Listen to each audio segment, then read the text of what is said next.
I fondi del PNRR da usare bene, aziende in grado di fare da consulenti e captare sul mercato le migliori tecnologie per raggiungere l'obiettivo finale di risparmio energetico e rispetto dell'ambiente. Alla vigilia di un inverno che si annuncia problematico per il riscaldamento degli edifici, con un caro energia che incombe su famiglie e imprese, l'incontro tra domanda e offerta è fondamentale a partire dalle amministrazioni pubbliche. Siamo in un momento molto particolare di grande incertezza. Sicuramente io credo che quando si parla di energia la prima cosa da fare sia consumarne il meno possibile e poi andare a ricercare, per quello che è necessario, le fonti rinnovabili.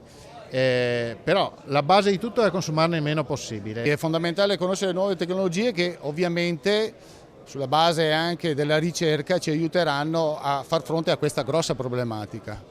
Ma è una problematica che sta preoccupando mostruosamente le nostre amministrazioni locali, tutti gli enti in generale, perché il costo energetico sta diventando un fardello difficilmente sostenibile dai nostri bilanci. Una sintesi delle migliori tecnologie presenti sul mercato, la consulenza di chi si è formato e può quindi ritagliare progetti su misura per i privati ma anche per le amministrazioni pubbliche resta fondamentale in un'ottica di massima sinergia e collaborazione.